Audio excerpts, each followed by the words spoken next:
Magandang araw muli mga master. So today, sagutin ko lang po yung tinatanong ni sir. So ilang horsepower daw ba yung 7.5 kilowatt? So ito po ay basic computation lang para doon sa mga hindi po nakakaalam. Okay? So lagi po nating tatandaan na ang 1000 watts is equal to 1 kilowatt po.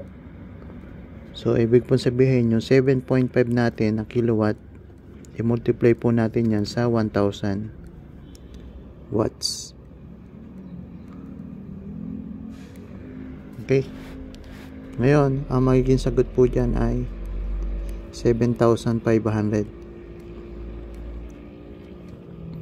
So ngayon, 7,500 po, i-divide po natin yung 746.